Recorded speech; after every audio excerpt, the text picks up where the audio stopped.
The floor is yours.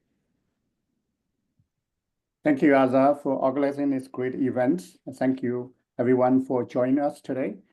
As Aza introduced, I'm Daniel Tong. I have the honor to serve the president position for GeoHealth, along with our president-elect, Kai Chen, who is happened to be today's speaker. Let me note my slides. Okay. So our secretary is Morgan Goris, and our past president is Susan Annenberg. So why are we doing this brief just updates for our section news? Because this is just to try to bring everybody together and update you on what's going on with our section. And hopefully it's going to be a two-way information exchange in the future. If you have your own initiative you would like to the community to know, you can contact me or contact Aza or any other organizers. So I have listed at the bottom the 4 emails, and mine, Kai, Morgan's, and also Susan's. Feel free to contact any of us. So very briefly, what's going on right now at the GeoHealth section? We are in the process of forming a new leadership team. There's a link here on the AGU website. You can find the name of the chairs. If you want to get involved with any of this community, you please just email your chair or contact one of us directly. That's the first thing.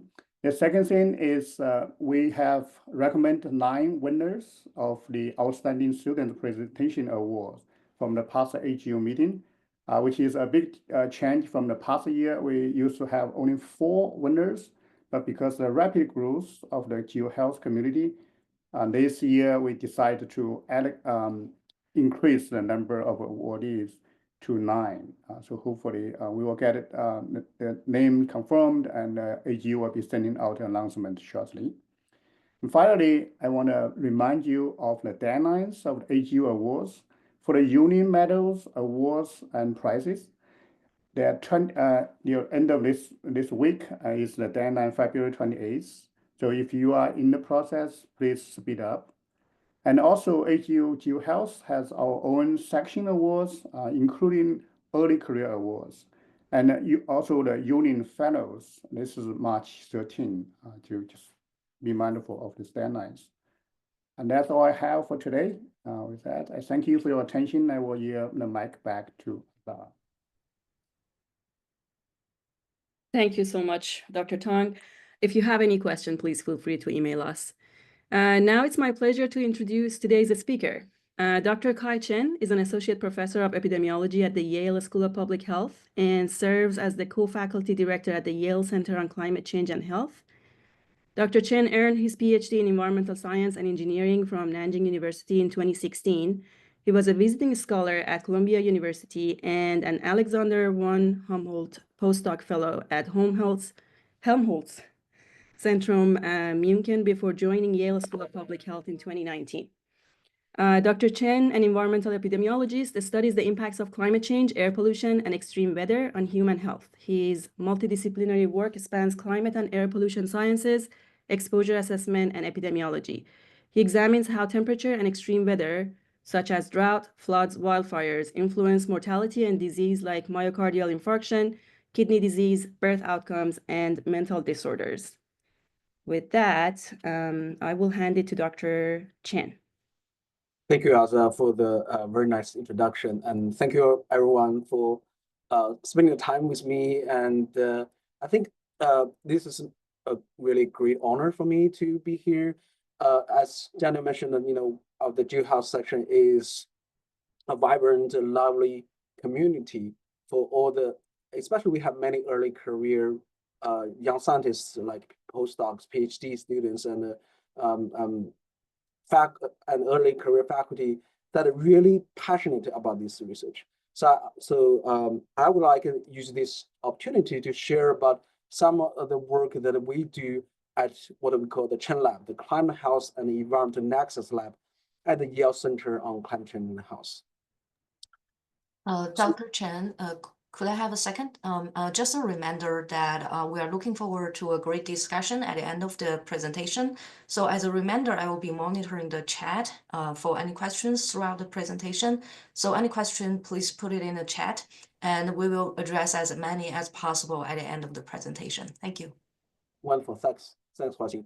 So, I think now it's hardly any news that we see 2023 was the warmest year on record, and then 2024 was the warmest year on record again, with the annual average global temperature reaching above the 1.5 degrees Celsius, above the pre-industrial level. And January 2025, although we may feel in many places very cold, actually global average was also breaking the record. So we know from the evidence, climate is getting warmer.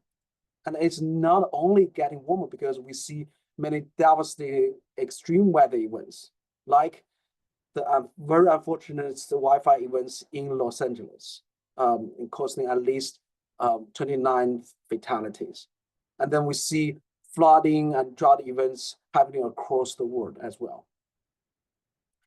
And people in the US, we all remember, last year we have the very active major hurricanes, and a World Weather Attribution study is showing that one of the Hurricane Milton has actually become wetter, windier, and more destructive because of ongoing climate change. So what is the impacts of climate change on health? Well, climate change can impact our health directly through these extreme weather events, but also indirectly through worsening our water quality, air quality, land use changes, and ecological system changes. And all these direct and indirect changes combined with our social dynamics like aging, they can impact not just our physical health, but also our mental health. And because of that, the Lancet Commission actually made a statement saying that climate change is the biggest global health threat of the 21st century. Now, after we go through the COVID-19 pandemic, many experts still think these statements hold true. So how do we actually know, or how do we quantify the impacts from climate change on our health? Well, an essential tool to answer this question is what we call climate epidemiology, which is a new subdiscipline from the environmental epidemiology that aims to apply multidisciplinary approaches, looking at the intersections of climate science, environmental science, exposure science, air pollution, extreme weather events, and looking at its health impacts. So at the Chen Lab at the Yale Center on Climate Change and Health, so our work mainly can be divided into three sections. One is primarily focusing on extreme temperature, like high temperature, low temperature. And the second is more traditionally linked to air pollution. As we all know, air pollution and climate change, they are the two sides of the same coin because they are primarily from the same source. And the third part of our work is more recently, we focus more and more on these extreme weather events. So if you look at the current landscape of the climate change epidemiology, and if we divide the variety of emerging evidence, we can think about, classifying the current research directions using the framework, what we call the health impact assessment. So in conducting a health impact assessment, so first of all, we need our study population. Second of all, we need to know what is your climate census health outcome. And we need to know the baseline rate of your health outcome, either mortality or morbidity. And then we need to know the expected changes in the exposure under different climate change scenario, either in the past when we do attribution study, or looking into the future when we do projection studies. And last but not least is the exposure response function, linking the climate-related exposures with the variety of health outcomes that we're interested in. So when we have all the different parts together, we can finally calculate the health impacts from climate change. And because of that, we can actually broadly classify the current research into three directions. The first one is what I call association studies, because as understandably, many environmental epi or environmental health studies historically has already been doing a lot of analysis on the link between a certain climate-related exposure and health outcome. And so far, there are many studies on temperature and air pollution, but there are also a lot of unstudied pairs of exposure and health outcomes. The second area is looking back to calculate how much we know the historical health burden can be attributed to the already happening climate change. In other words, we call it an attribution study. And an attribution study is actually not quite new in EPI, because when we look at risk factors, think about the global burden disease studies. It's essentially an attribution effort. Try to understand how much of the health burden is attributed to each different risk factors. And third type is, when you look into the future, we need a scenario-based projections. So one key concept here is we're projecting what the future would look like under reasonable, plausible scenarios, rather than just predicting exactly in the future on which day what the weather will be or what the health impact will be. So doing that, it will requires you need inputs from the climate models, different social economic scenarios, from the EPI results of the exposure response functions, and all the other related factors like population projection, demographic, etc. So all these components combine together to get a scenario-based projection. So because that, I will briefly talk about what our group has been doing in these three different areas. So in terms of association, when we think about the ambient temperature and the health effect, well, you might think that, well, this is nothing new, because when we in the hot summer, we have heat waves, we'll have heat stroke, and occasionally we have people died from heat wave. And that's nothing new, right? Think about the Pacific Northwest event in 2021. We have hundreds of people unfortunately died from that extreme heat event. However, if we look at this full spectrum of the temperature exposure, it turns out that the temperature exposure is not just about the extreme high temperatures. So the relationship, when you see here, this curve shows temperature on the x-axis, which is the temperature percentile, kind of relative temperature distribution. And the y-axis is the mortality risks. What we found is that it's generally a U-shaped relationship between temperature and mortality. What it tells us is that temperature goes high or goes too low, it will kill people. And what it also tells us that if you look at the U-shaped curve on the right side, temperature doesn't have to be the 99th or even 95th percentile to be deadly. When temperature is even like an 85 percentile, it can kill people. And because we actually spend more days during these what we call moderate hot days or moderate cold days. So this kind of moderate exposure to these temperatures that other than this one central temperature point here, which we call the minimal mortality temperature, MMT, or in other words, the optimal temperature. So we can see other than this optimal temperature range, we will see some significant health impacts.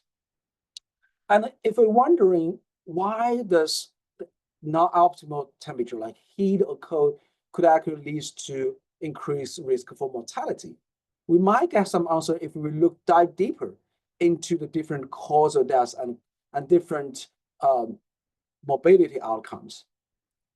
So just to give you some example, first of all, when we look at heat exposure and heart disease in a small German city called Augsburg, we found that in general, this U-shaped state holds true for people have heart attacks events. And when temperature goes up higher, you will generally see more people have more heart attack events. And then another study we recently published in the journal JACC is that we look at younger adults, because historically, many research has been showing that older adults are more vulnerable to heat, which is true, but it hasn't been that much emphasis on the younger adults. So here in this national research study, we look at adults that are between 18 and 64 years using commercial insurances in the US. What we found is generally increasing trend for heat exposure and stroke instances among young adults. So this work was led by our postdoc fellow, Dr. Lin Zhichu. And then the impacts of heat goes beyond the cardiovascular system. For example, very recently, in collaboration with Professor Tom Rogan and Professor Xiaoming Ma at the Yale School of Public Health, we found that, for the childhood acute leukemia, actually the temperature exposure during the pregnancy are significantly associated with increased risk of the childhood acute leukemia in the California Cancer Registry. And the impact goes beyond these physical outcomes. If we look at mental health, for example, in collaboration with Dr. Inki Yu, we found that when temperature increases, you generally will see a large increased risk for emergency department visits in New York State for mental health related disorders, whether it is anxiety disorder, mood disorder, substance abuse, or even schizophrenia.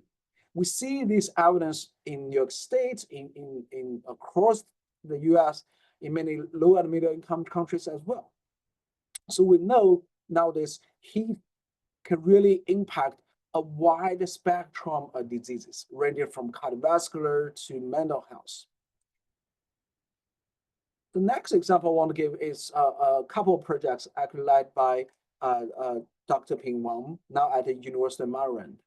So what we did in this study is we look at the demographic health survey data, and especially looking at the childhood diarrhea risks. What we found is a relative long-term exposure to drought, defined using, for example, 6 months drought, using an indicator called SPEI, and we found that whether it's mild or severe drought will have a significant increased risk for diarrhea among the children under 5 in these low and middle income countries. And similarly, when we look at the flooding risk, it turns out a relatively short exposure to the flooding can lead to increased risk for childhood diarrhea as well. And more importantly, is that if we had a drought happening first, followed by a flooding events, we actually will have much larger risk for the childhood diarrhea. So this really suggests that this kind of sequential compounding events, you have drought, flooding events, would likely have a much larger risks than the single events. And when looking back at home at the US, we actually have been doing several studies looking at the flood risk and mortality in the US. One of our recent work was led by Dr. Jie Ban, who was a visiting scholar, and we found that the flooding exposure actually are associated not just the total mortality, but if you look deeper into cardiovascular disease, respiratory mortality, even mental health related mortality, we see that these, relatively speaking, non-accidental mortality are also significantly increased after a few days exposure to flooding. And if you recall, during the hurricane last year, some areas in North Carolina actually facing some severe fatalities. And our estimate is actually showing that in North Carolina, if the association studies prove to be causal, we actually will see around more than 200 flood-related mortality could be attributed every year in North Carolina. And the other example I want to give is Wi-Fi's. So we have seen from many examples the devastating impacts on the direct injuries and fatalities. What about the smoke impact? So here, what I showed as example is back in the 2023, when the Canadian Wi-Fi is extremely active, we see the Wi-Fi smoke travels hundreds of miles, impacting East Coast. On this figure, you can see the skyline in New York City, especially on June 7th, turns orange. That was because we have the severe air pollution. On that day, the total mass PM2.5 concentration daily average reached above 150 microgram per cubic meter. So which is more than usually 10 times higher than what it usually the level is in New York City. And when we look at emergency room visits, New York City has this near real-time syndrome data that tells us actually the asthma-related ED visits has about more than 40% increase. And this increase can be seen across different age groups, across all the boroughs in New York City. And the impacts of Wi-Fi smoke goes beyond the respiratory systems. And led by my former PhD student, Dr. Yiqun Mao, we look at a study across all the US counties in the continental US. And what we found is that, generally speaking, we see a significant increase risk for cause-specific mortality when looking into the association with long-term exposure to the Wi-Fi smoke PM2.5.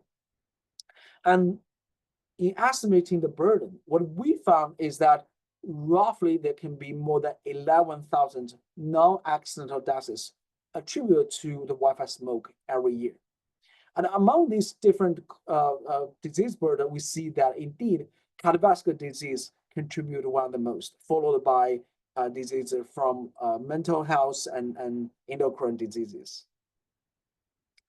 And more interesting is that when we look at this exposure to Wi-Fi's, if you happen to, at the same time, have extreme heat events happening in the same months, what we found is that co-exposing to this extreme heat and Wi-Fi smoke would actually lead to much higher risks. So this really, again, indicating that the co-exposing to multiple climate-related events are likely to have a much larger synergistic effect. But it's not just about co-occurring exposure. We mentioned earlier, we have the drought, flooding, sequential sequential occurring. So these kind of sequential events are also another type of compounding events. So in another study, when we look at Wi-Fi related impacts on childhood stunting in low and middle income countries, we're interested actually to see whether or not the Wi-Fi smoke could play a mediator role in the relationship between drought and childhood stunting. If you recall the LA Wi-Fi's, one of the reasons why it was so severe in the LA this year is because there was a widespread droughts, 9 months drought before that. So adding more fuels so that the Wi-Fi is more intensive when it actually happens. So in this research, we are trying to see if the Wi-Fi smoke can actually be a significant mediator, contributing to the drought and health outcomes. So in this specific case, led by Jiajiahui Li, we conduct research in using the same demographic health survey data, looking at the drought impacts on childhood stunting. We found significant association, but then we look at whether Wi-Fi smoke play a role. And indeed, we found about a quarter of the impact from drought on childhood stunting could be explained by the increased Wi-Fi smoke. So this really kind of tells us the complex relationship between the different climate exposure events. The third area of analysis is projecting the future. So one of the study I want to share today is a study that we work with the multi-country, multi-city network, MCC, where we look at more than around 800 locations in more than 50 countries around the world. So in the temperature epidemiology studies, we know that both heat and cold are associated with increased mortality. And we know from climate science that in the future there will be much warmer climate, so we know heat-related mortality will increase in the future. However, in a warming climate, some people will argue that, well, you also have less exposure to cold. And because in general speaking, we see a large burden could attribute to cold rather than heat. So some people will argue that, well, maybe climate change is a good thing because in the future, you will have less cold-related mortality than the increases in the heat-related mortality. Well, some studies in previously has shown that this may not be the case, especially when we think about the current trajectory the whole world is on with this rather high emission scenario, that you will actually in many places or global on average, more heat-related mortality increase than the reduction in cold-related mortality. But these arguments did not consider one thing, because they are only consider the climate is changing. However, we know in the future, in the middle of this century, at the end of this century, it is not only climate is changing. For example, we are already in an aging society. So by the middle and by the end of the century, we can actually will have much higher proportion of older adults. So what does that mean? Well, if you look at the subgroup of population, looking at the temperature mortality association, what you would find is that older adults, they're not only more vulnerable to heat, but also more vulnerable to cold. So generally speaking, if the whole population is getting older, the average vulnerability to the extreme heat and cold will actually be larger. So if we take this increased vulnerability or susceptibility because of aging into consideration, what we found is that if you look at a cold-related mortality projection, at a 1.5 degree global warming world, we of course will have reductions due to a warming climate, but we will also have increased cold-related mortality due to population aging. And more into the future, we will have more high percentage of older adults.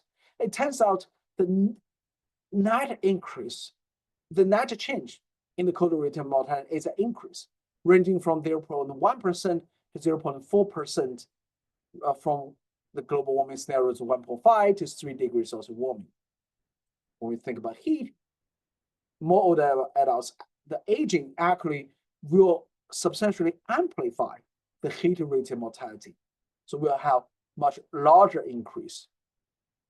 Then you can do the math. Combining the increases in cold, the even larger increase in heat, we actually will see a larger increase for both heat and cold for the non-optimal temperature-related mortality. So unfortunately, when we think about the population aging, this is actually going to be increased in terms of global temperature-related mortality burden. Another example I want to give is ozone pollution. So ozone, as you know, is a secondary pollutant generated with precursors, NOx, VOCs, and with sunlight, with the chemical reaction. So when temperature goes up, the chemical reaction rate increases. And with a warming climate, we see the emissions from these natural precursors from forest fires and lighting, vegetation all increase. And the climate change actually could lead to ozone pollution increase in areas that are already facing the high ozone pollution concentrations, especially in urban areas. So led by our former postdoc fellow, Dr. Mingo, we conducted a study also working in collaboration with the multi-country, multi-city network. Here we look at more than 400 cities in 20 countries and using the CIMAC-6 global climate change models and downscaled them to each city. And we'll consider the different climate scenarios here called shared socioeconomic pathways as P scenarios. We also consider the future population size change and the baseline mortality rate changes. So here, because we don't have the age-specific exposure response functions for ozone and mortality, so we use the total population. But we do consider that in the future, when you have a higher proportion of older adults, the baseline mortality rate will actually increase. So when you consider this, actually we see that in most of the climate scenarios, the ozone-related mortality burden will increase, unless in the scenario called SSP 126, which is one of the only scenario that can keep the Paris Agreement targets alive, which is keeping the world below the 2-degree Celsius target. And similarly, we have done some studies in China, for example, led by Dr. Ban, we look at not just the mortality, but look at the acute chronic syndrome incidence. And across some major Chinese counties, we see that increased ozone concentration and increased ozone-related acute chronic syndromes onset, especially among these older adults.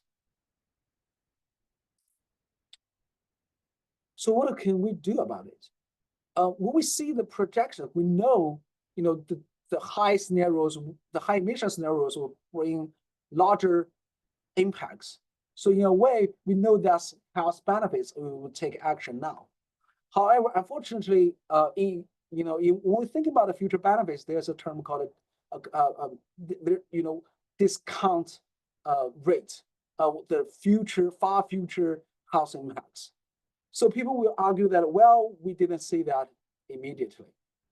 However, actually, we have seen from our first, our experience during the COVID-19 pandemic, that if we reduce the emissions, we'll actually see a direct, immediate health benefits. That is through the reduction in air pollution. So here, this figure shows when in Wuhan, China, when they first initiated the lockdown in early 2020, we see clearly traffic emissions was reduced. And the reduction was so obvious that you don't actually need to use the ground level monitor to tell you. If you look at a satellite image for the nitrogen dioxide column density, it actually can show you immediately before and during the COVID-19 lockdown, we see the nitrogen dioxide emissions dropped significantly. So we did a rapid analysis to look at across the major Chinese cities. We indeed see a much larger immediate non-COVID-19 related deaths was reduced due to this air quality improvement across China. And then after that, with funding from the Health Effects Institute, we conducted a study in 4 different regions across 4 countries, including South China, California, Central Southern Italy, and Germany. And what we found here is that in most places, we indeed see much larger health benefits from the air pollution reduction, especially for the nitrogen dioxide reduction. So this is really provides a very clear implication that if we reduce emission, we will see immediate public health benefits. So this also sheds light on our efforts to address climate change. So if we mitigate the climate emissions, we actually will see some of these health benefits directly. However, in conducting this type of research, there are some challenges, but also opportunities, especially for our early career research scientists. So if we go back to the health impact assessment framework, from population baseline rate, exposure to exposure response function, each actually have a lot of challenges. For example, the population, we just mentioned an example, when project the future, we should not only just think about population size change, population aging, the age structure is also important. Another, when we think about the health outcomes, so far, a lot of the analysis are done on the climate-sensitive health outcome that we have a lot of health data. And if you look at many multi-country studies, including some of the examples I showed earlier, many of them, they lack enough coverage in the low and middle income countries, especially in African countries. This was because historically there was a lack of quality data. So now with the funding, with a lot of research happening, I think there will be more and more research from these regions. And then when we look at the exposure, a challenge of directly applying the climate-related data in this research is that oftentimes the climate output data from the global climate models usually at hundreds of kilometer resolution. And these, if you directly apply to the epi research, will lead to substantial exposure misclassification or exposure measurement errors. So in other words, we need more efforts into downscaling and fast correction in these climate exposures.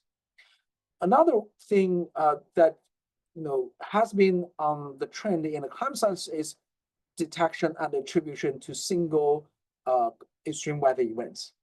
There hasn't been that many studies, although historically we see a study looking at the general trend. For example, historically, how many heat-related mortality can be attributed to climate change, or overall, what does climate change play a role in all the Wi-Fi related health impacts? But what about the single events like the LA Wi-Fi's, right? So I think this kind of research activities will be the frontier in the next few years. And then last but not least is exposure response functions. Despite we know that climate change is impacting all the different exposures, potentially impacting different health outcomes, we actually have very limited this exposure response function that allow us to do the health impact assessment. This could be the exposures that are under studies, or some of the outcomes are under studies.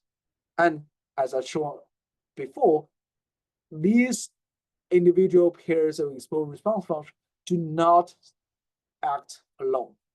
So many exposures, they can interact with each other, they can have synergistic effects, or sometimes they can have the ripple effect, that one event happening enhancing a sequential event. And when we look at the calculating the future health impact, it's also not that simple, because when we think about the co-benefits of the mitigation policies, so what about certain localized mitigation efforts, and what is its health benefits? And when we look into the future impacts, we know that society is evolving, people are adapting to the local climates with technology, with the socioeconomic changes. What are the future adaptation impacts when we think about the estimating the future health impacts of climate change? And in doing all of this, each step has uncertainty. So how do we incorporate the uncertainty into the health impact assessment quantification, and then communicate it clearly to the public and the policymakers? So that's something that I think we should have in mind. So here I'll just quickly give you some examples that our group has been working on. For example, when we think about demographic change, it's not only about age. We have racial ethnic disparity in the heat-related vulnerability in the US. Our recent work shows that in the US, in the census tracts that have more racial minorities, they actually have a higher vulnerability to heat. And for air pollution, non-Hispanic Black, relatively speaking, they have 3 times higher in terms of the risk associated with PM2.5 related cardiovascular disease mortality burden compared to the white counterparts. And we also find that PM2.5 exposure can have direct impact on students' test scores, either math score or ratings test score. So what about the cognitive function impacts from climate change? These are also another acting research area. And then when we project the future, for older adults, what are their impacts on cognitive declines? That's another question. And when we do the detection, attribution, and analysis, can we go beyond just the mortality outcome? For example, Dr. Ping-Wang just did a study in African countries, estimate about 7% of the low birth weight births could be attributed to the temperature variability in Africa. And then in projecting the future, while our modern studies actually shows that the social economic adaptation actually could potentially play a much larger role. So with that, I would conclude that we have seen that climate change impacts our health through multiple pathways, either directly through extreme weather events or indirectly interacting with all the other factors.